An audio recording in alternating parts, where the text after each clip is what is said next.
오늘 주신 하나님 말씀은 신약성경 요한복음입니다. 요한복음 21장 1절에서 19절인데요. 오늘 7절부터 보겠습니다. 7절부터 19절까지만 보겠습니다. 요한복음 21장 7절부터 19절까지입니다. 제가 가진 성경 신약 185면에 있습니다. 요한복음 21장 7절부터 19절입니다. 교독을 하겠습니다. 제가 먼저 읽습니다. 예수께서 사랑하시는 그 제자가 베드로에게 이르되 주님이시라 하니 시몬 베드로가 벗고 있다가 주님이라 하는 말을 듣고 겉옷을 두른 후에 바다로 뛰어내리더라.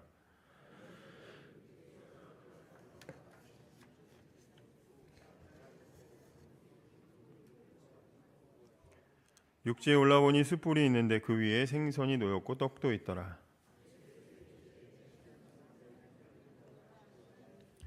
시몬 베드로가 올라가서 그물을 육지에 끌어올리니 가득히 찬 큰 물고기가 153마리라 이같이 많으나 그물이 찢어지지 아니하였더라.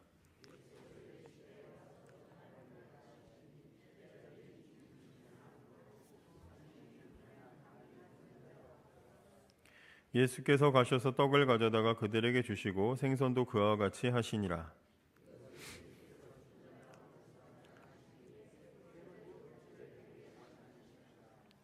그들이 조반 먹은 후에 예수께서 시몬 베드로에게 이르시되 요한의 아들 시몬아 내가 이 사람들보다 나를 더 사랑하느냐 하시니 이르되 주님 그러하나이다. 내가 주님을 사랑하는 줄 주님께서 아시나이다. 이르시되 내 어린 양을 먹이라 하시고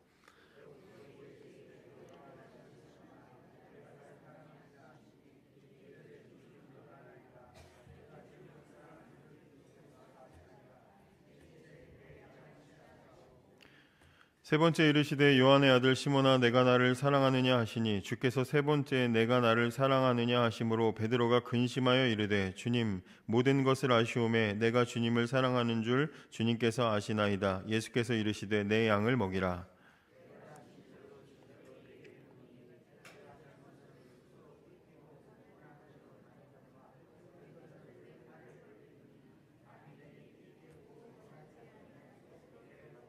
같이 읽습니다.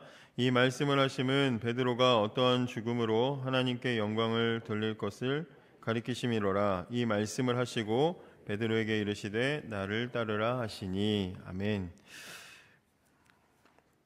예, 오늘 수요 성경 공부 제8과입니다. 서로 용서하라라는 주제를 가지고 함께 또 나누어 보겠습니다. 생각하기라는 이 부분의 말을 쓰는 게 굉장히 어렵더라고요. 한번 같이 읽어보겠습니다. 생각하기 시작.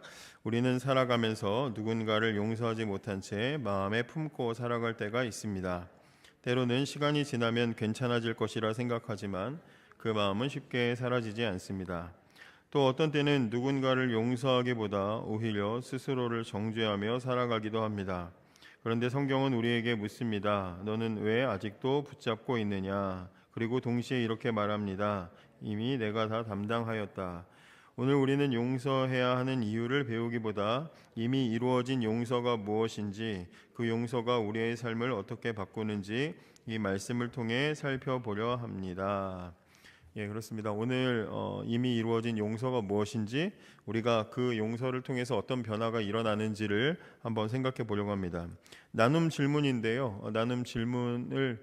제 질문을 잘못 만든 것 같습니다. 나눔 질문을 이렇게 보시면 최근 관계의 갈등으로 마음이 어려웠던 경험이 있다면 나는 그때 그 문제의 원인을 어디에서 찾고 있었는지 그리고 용서를 어떻게 생각하고 있었는지 함께 나누어 봅시다라고 했는데 여기 오신 모든 분들은 천사 같으시고 예수님 동생 예수기 같으시고 그러셔서 그럴 일이 없으시겠지만 저는 이렇게 못돼 가지고 남이 그런 얘기를 들으면 어떻게 그런 사람이 있어? 그러면 그렇게 생각하거나 속이 좁아가지고 그걸 용서를 못 하고 있네 그러면서 그렇게 남 얘기 들으면 또 그렇게 또 괜히 일파만파 또 이야기가 번질 수 있으니까 혼자만 생각하시기 바랍니다.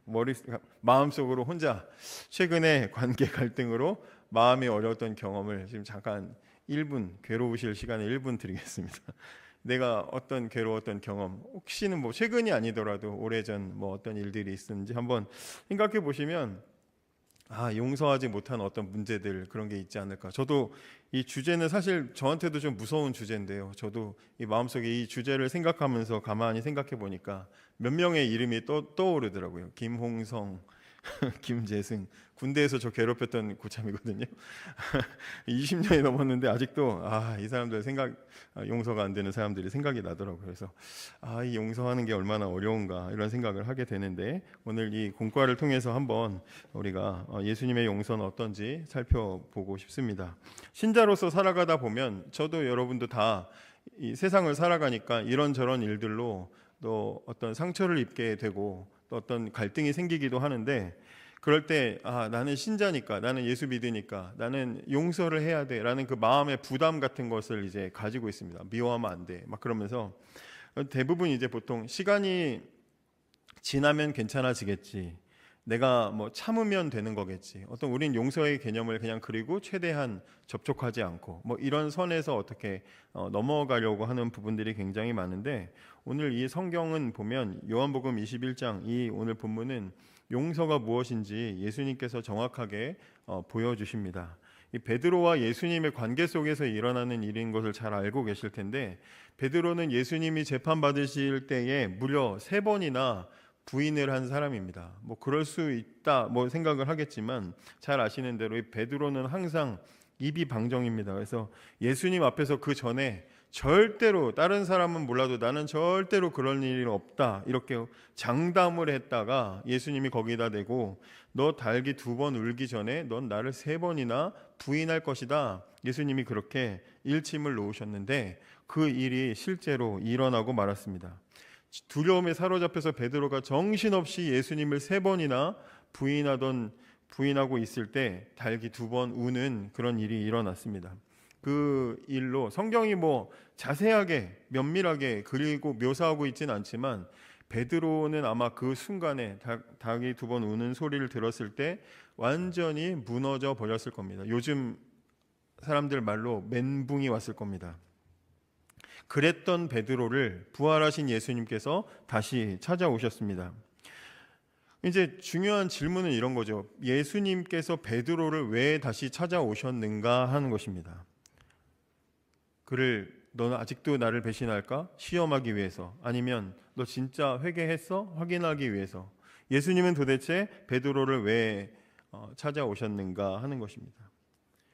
그런 확인을 위해서나 아니면 시험하기 위해서 찾아오신 것은 아닙니다. 왜냐하면 이미 십자가에서 베드로의 죄에 대해서 예수님이 다 해결하시고 담당하시고 오셨기 때문에 정죄하려고 오신 것이 아니라, 예수님이 찾아오신 이유는 그를 회복시키시려고 찾아오셨다라고 볼 수 있는 것이죠. 그래서 오늘 본문의 장면은 예수님과 베드로 이 갈등을 회복하는 이 화해하는 이야기가 아니라, 그리스도의 십자가에서 예수님께서 이루신 그 죄에 대한 용서가 이 베드로라는 한 사람의 삶 속에서 실제로 적용되는 것을 보여주는 사건이라고 우리가 볼 수가 있는 것입니다.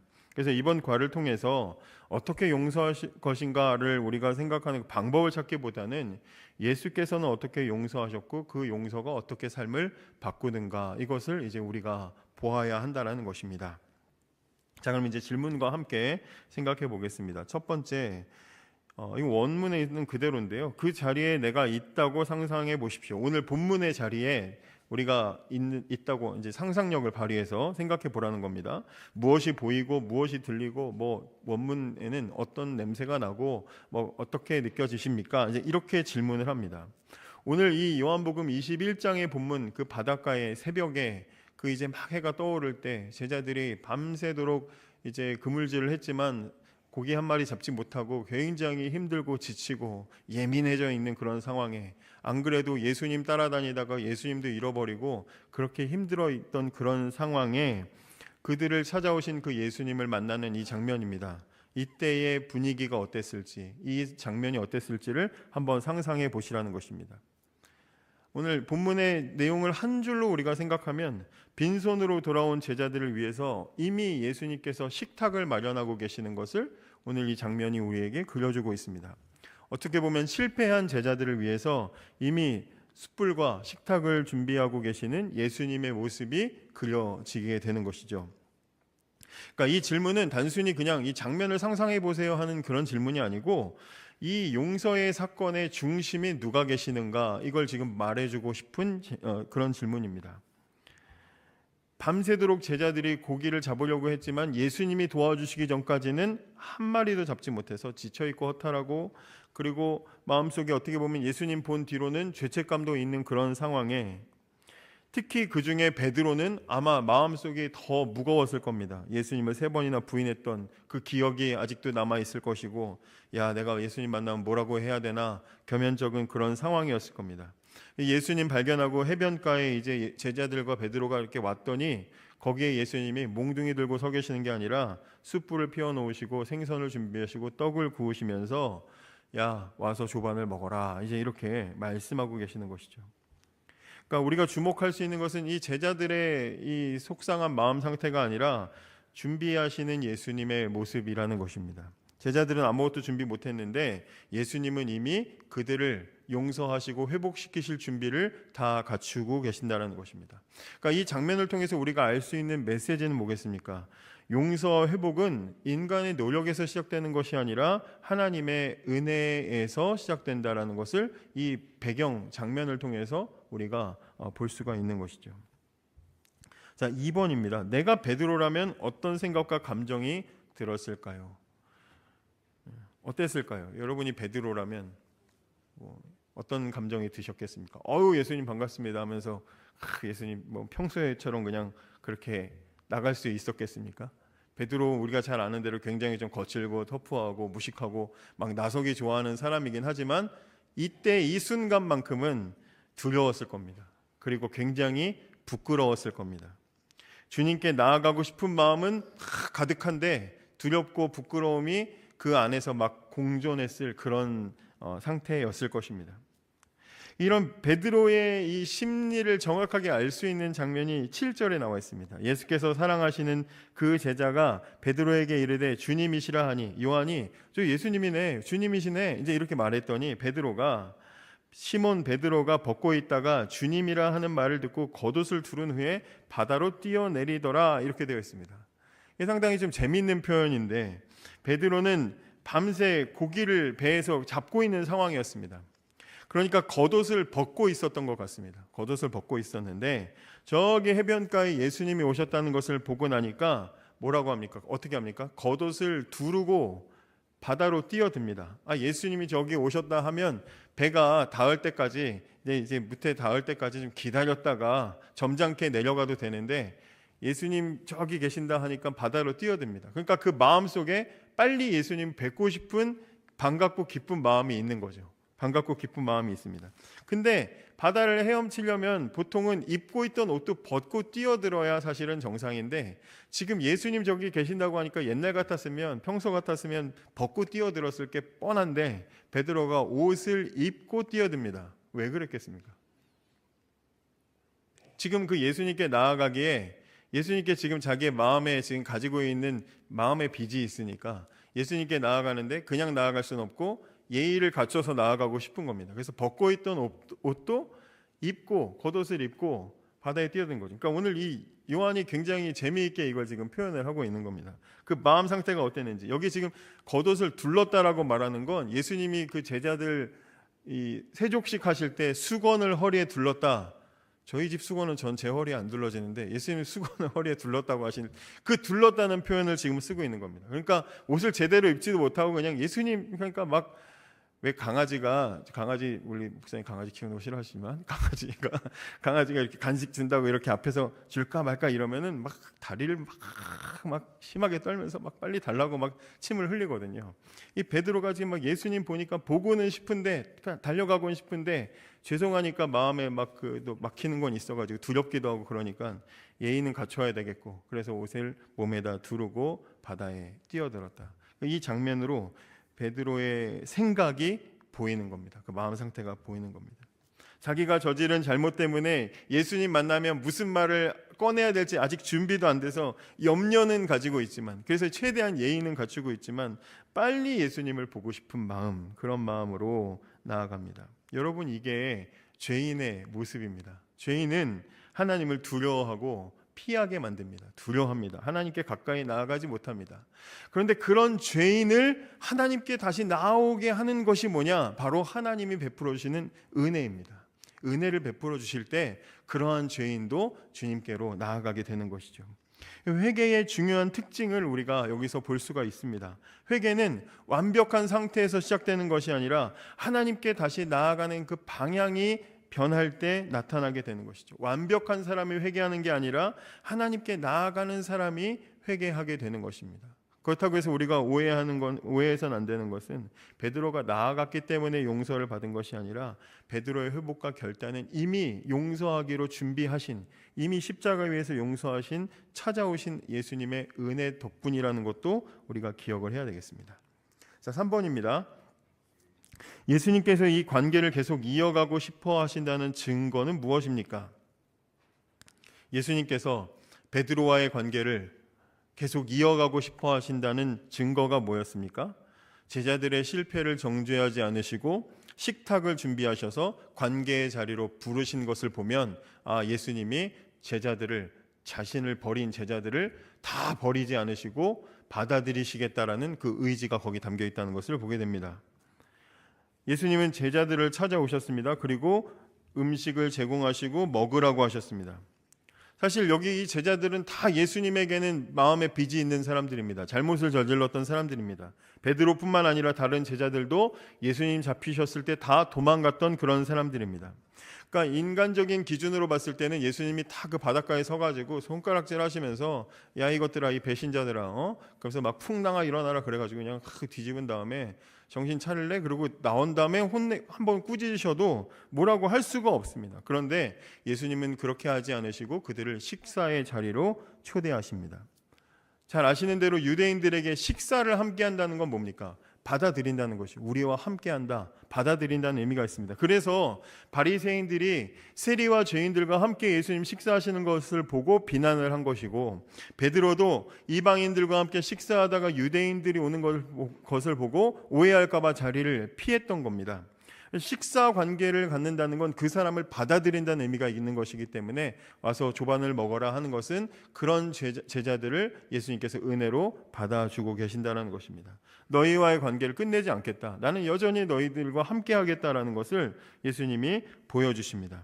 더 나아가서 예수님이 제자들에게 그냥 와서 식사해라, 불편한 식사의 자리를 만드시는 게 아니라 너희가 잡아온 생선을 가지고 와라 그러십니다. 물론 그들이 잡은 생선도 예수님께서 은혜로 잡게 하신 것인데, 주님의 은혜로 준비된 그 회복의 자리에 말씀에 순종해서 얻은 결과물을 더해서 그 자리를 더 풍성하게 만드시는 것도 우리가 보게 됩니다. 그러니까 여기 지금 세 가지 요소가 다 드러납니다.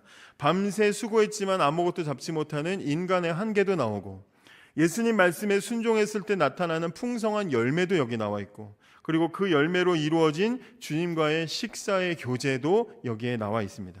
그러니까 하나님 나라의 신앙생활의 이 풍성함은 인간의 노력으로 만들어지는 게 아니라 하나님께서 이렇게 베풀어 주시는 은혜에 들어갈 때 이렇게 우리가 얻을 수 있다라는 것입니다. 하나님은 우리의 실패 때문에 우리와의 관계를 끊지 않으시고 먼저 우리에게 항상 찾아오시고 말씀에 순종할 때 풍성함을 경험하게 하신다, 말씀을 통해서 우리가 볼 수가 있는 것입니다. 4번입니다. 다 아는 문제인데 지금 질문을 계속하죠. 베드로가 이 관계를 계속 이어나가는데 어떤 점이 어려웠을까요? 베드로가 이 관계를 예수님이 쫙 펼쳐주셨는데 이 관계를 이어갈 때 베드로의 마음속에 어떤 점이 어렵겠습니까? 예수님의 마음이 문제가 아니라 예수님의 그 용서를, 다가오시는 그 예수님을 받아들이기를 어려워하는 그 베드로의 마음이 지금 문제입니다. 그렇죠? 베드로의 마음이 지금 문제입니다. 이 21장에 보면 예수님은 사실 제자들에게 한마디도 책망을 하지 않으시는데, 중요한 이 장애물, 예수님과 다시 회복하는 데 있어서 어떻게 보면 중요한 장애물이 베드로의 마음입니다. 자기가 뭐 했는지를 너무나 잘 압니다. 그래서 예수님이 가까이 계셔도 베드로의 마음이 처음에는 편하지 않습니다. 관계가 끊어진 건 아닌데 자신의 그 실패와 실수 때문에 다시 그 관계를 맺는 것을 굉장히 어려워하는 것, 이거는 베드로만의 문제가 아니라 저와 여러분의 신앙생활에서도 이런 문제들은 자주 나타나죠. 내가 어떤 죄를 짓고 다시 하나님께 나아갈 때 하나님은 나를 용서하신다고 했는데 내가 내 감정이 그게 안 돼가지고 하나님의 용서의 복음의 말씀을 잘 받아들이지 못하고 어려워하는 경우들이 굉장히 많이 있습니다. 스스로를 정죄하거나 하나님께 나아가기를 주저하는 모습들이 굉장히 많이 있습니다. 하나님 말씀보다 우리의 감정을 앞세우면 이런 이제 문제가 생길 수 있다는 것입니다. 근데 복음은 어떤 그런 부분들을 이제 우리에게 단호하게 이야기하고 있습니다. 하나님께서 우리를 용서하셨다라고 분명히 이야기하고 계십니다. 예수님께서 십자가에서 죄의 값을 실제로 담당하셨고 그로 인해서 이미 용서는 완성되었다는 것이죠. 용서할 가능성을 열어둔 게 십자가가 아니라 용서를 완성했다는 것이 바로 십자가고 복음의 메시지라는 것을 우리가 알아야 됩니다. 그래서 이 십자가라는 것은 예수님께서 우리를 용서할 수 있는 어떤 이유를 보여주는 것이 아니라 이미 우리를 용서하셨다라는 증거로서 우리는 그 십자가를 바라볼 수 있어야 됩니다. 5번입니다. 식사 후 예수님과의 대화에서 베드로가 힘들었던 점은 무엇이었을까요? 자, 식사를 잘 마치고 예수님과 베드로가 15절부터 대화를 하는데 잘 아시는 대로 예수님이 3번을 질문을 하십니다. 시몬 베드로에게 요한의 아들 시몬아, 네가 이 사람들보다 나를 더 사랑하느냐? 나를 더 사랑하느냐? 나를 더 사랑하느냐? 먹다가도 최악의 예수님께서 3번이나 질문을 하십니다. 사실 베드로의 마음을 계속해서 힘들게 만든 2가지가 있는데 이 예수님의 3번의 질문과 그리고 그 예수님이 그 식사 자리에서 놓으셨던 숯불입니다. 숯불. 이 숯불은 요한복음 18장에도 이 불이 나오는데 뭐냐면 예수님을 이 베드로가 부인할 때 예수님 신문 받으실 때 그 불가에 사람들이 모여가지고 있었지 않습니까? 그때 사용됐던 이 불이라는 단어와 여기 21장에 나와 있는 이 숯불이라는 단어는 같은 단어고 오직 신약 성경의 이 2군데에만 사용됐습니다. 그러니까 많은 이제 성경 학자들이 이 숯불은 예수님께서 의도적으로 거기다 갖다 두신 거라고 이야기를 합니다. 배신의 18장에서는 배신의 숯불이었는데 이제 회복의 숯불, 용서의 숯불로 예수님이 베드로가 예수님께 저지른 잘못을 자신이 지은 죄가 생각나도록 그 자리에 두신 것이라고 그렇게 되어 있습니다. 그러니까 벌써 예수님께 베드로가 왔는데 안 그래도 죄송스러운 마음으로 그 젖은 겉옷을 주섬주섬 입으면서 예수님하고 갔는데 그 앞에 그 생각나는 숯불이 있으니 그 마음이 얼마나 이게 좀 무거웠겠습니까? 그리고 이제 겨우겨우 억지로 입으로 먹는지 어쩌는지 생선을 먹고 났더니 예수님이 시몬아 너 나를 사랑하느냐? 한번 물으셔서 예, 사랑합니다 그랬는데 2번, 3번 부르십니다. 자기가 3번 부인했더니 예수님이 3번을 그 말씀을 하시죠. 3번째 물으시는 거에 17절에 아마 예수님의 의도를 정확하게 알았는지 베드로가 17절에 보면 3번째 내가 나를 사랑하느냐 하심으로 베드로는 근심했다 이렇게 되어 있습니다. 그러니까 베드로는 예수님의 그 질문과 이 숯불을 보면서 그 마음이 굉장히 무거웠을 겁니다. 이게 왜 이렇게 하셨겠습니까? 예수님은 그 죄의 자리를 감추거나 숨기거나 피하게 하지 않으시고 정확하게 직면하게 하시는 거죠. 은혜와 용서는 죄에 대한 정확한 직면에 이어서 주어지는 것이라는 것을 우리에게 보여줍니다. 이제 뒤에 이어서 볼 수가 있습니다. 6번, 예수님이 베드로를 용서하셨다는 것을 어떻게 알 수 있습니까? 그리고 이 대화를 통해 베드로에게 어떤 책임이 주어졌습니까? 예수님께서 베드로에게 내 양을 먹이라 하시면서 다시 사명을 맡기시죠. 다시 맡기셨습니다. 사명을 맡기셨다라는 것을 통해서 용서하셨다는 것도 그리고 그에게 사명이 다시 주어졌다는 것을 통해서 우리가 알 수 있습니다. 베드로의 실패를 예수님은 모른 척하지 않으시고 했던 일을 지나간 일로 그냥 넘어가지 않으시고 정직하게 보게 하십니다. 베드로의 실패를 없애버리는 게 아니라 실패의 자리에서 은혜를 경험하게 하셨다 이 말이죠. 여러분 이게 복음의 핵심입니다. 하나님은 우리의 실패를 외면하지 않으시고 그 실패의 자리로 우리를 부르셔서 그곳에서 우리를 은혜로 다시 회복시켜 주십니다. 이 복음의 원리가 가장 분명하게 나타난 사건이 무엇입니까? 바로 예수 그리스도의 십자가죠. 십자가는 우리의 죄에 대한 하나님의 진노가 드러난 자리이면서 동시에 우리를 향한 하나님의 은혜와 사랑이 선명하게 나타난 자리입니다. 그래서 십자가를 바로 깨닫는 죄인은 자신의 죄를 보면서 절망하지 않고 그 받은 은혜 안에서 다시 일어나서 하나님의 회복을 경험하게 되는 것이죠. 그래서 십자가 앞에 먼저 나아갈 때 은혜와 회복이 일어나게 되는 것입니다.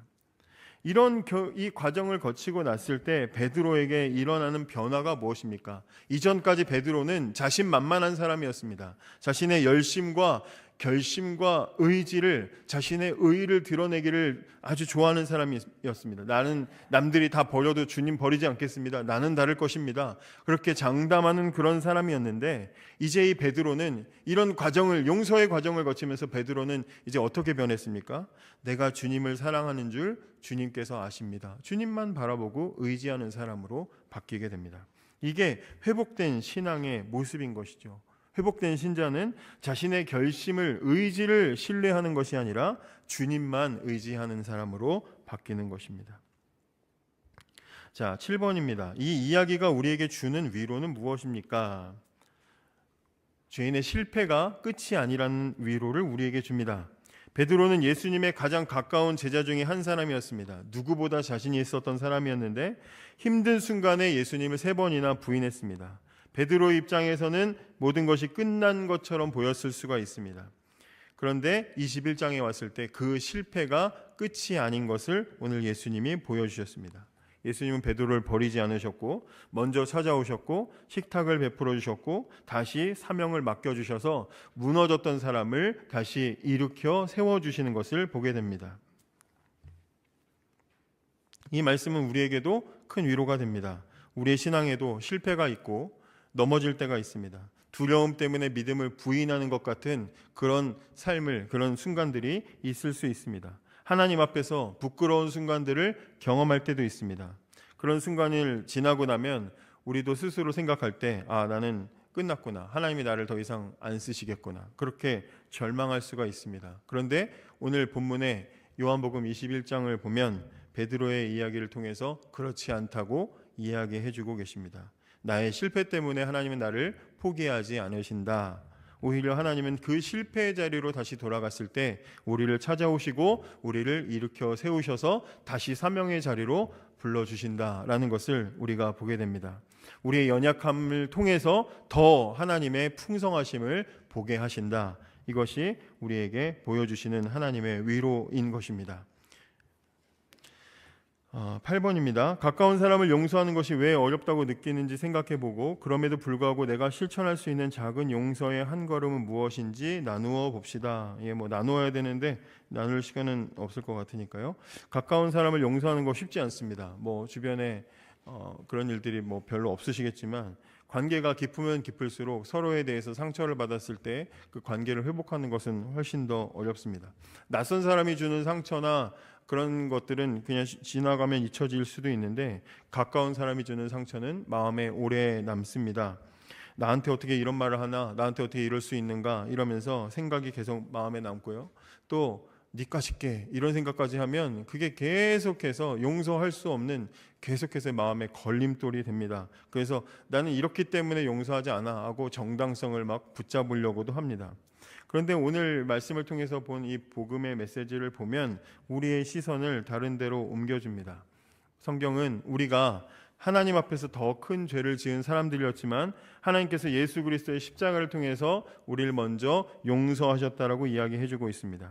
그러니까 어떤 가능성을 열어주는 게 아니라 결과가 이미 주어졌으니 용서를 받아들이라고 성경이 우리에게 말해주고 있습니다. 우리는 지금까지는 상대방이 변해야 용서할 수 있어. 그렇게만 하면 나 용서할게. 이게 내가 할 수 있는 최고의 최선이야 라고 그렇게 생각해 왔는데 오늘 이 이야기를 통해서 우리는 이미 큰 용서를 받은 사람이었기 때문에 용서해야 돼라는 것으로 우리의 생각이 바뀌게 됩니다. 성경적인 용서는 감정적인 것을 정리한 뒤에 시작되는 일이 아니고 감정이 따라오기 전에 믿음의 순종으로서 해야 되는 일이라고 우리에게 말해주고 있습니다. 완벽하게 하기보다 하나님께서 기뻐하시는 그 한 걸음을, 용서의 한 걸음을 내딛는 것이 중요하다는 것을 우리에게 알려주는 것입니다. 그 미워하는, 나에게 상처를 주는, 용서할 수 없었던 그 사람을 위해서 다시 기도를 시작하고 마음의 문을 열기 위해서 닫지 않고 관계를 다시 회복하기 위해서 생각해보고, 관계의 회복을 방해하는 마음속에 일어나는 수많은 미움의 말들을 멈추는 것, 이것으로부터 시작해서 우리는 그 용서로 가까이 나아갈 수 있게 되는 것입니다. 그 사람의 감정과 상관없이, 내 감정과 상관없이 하나님께서 나에게 베풀어 주신 그 은혜와 용서를 힘입어서 믿음으로 순종해 나아가는 것이 신자의 용서의 시작이라고 할 수가 있겠습니다. 여러분, 오늘 말씀을 통해서 우리가 나누었습니다. 우리의 신앙은 우리의 실패로 끝나지 않는다라는 것도 우리가 발견했습니다. 베드로는 실패했지만 그것으로 주님과의 관계도 끝나지 않았고 인생도 끝나지 않았습니다. 왜냐하면 주님께서 여전히 그를 붙들고 계셨기 때문입니다. 주님은 그를 찾아오셨고 숯불 앞에 세우시고 다시 사명을 주셨습니다. 십자가 앞에서 이미 다 용서하신 주님이 찾아오셔서 나의 용서를 받으라고 주셨습니다. 그래서 우리 안에서도 이런 마음을 다시 살펴볼 필요가 있습니다. 용서하지 못한, 내려놓지 못한 관계가 있는지 생각해 보시고, 예수님께서 나를 먼저 용서하셨다는 사실을 기억하면서 그 용서 위에서 우리도 회복되고 다시 우리의 마음을 열지 못했던 사람들에게 우리의 마음을 열어서 예수님의 그 용서 회복을 나눌 수 있는, 그렇게 살아갈 수 있는 저와 여러분이 되기를 원합니다.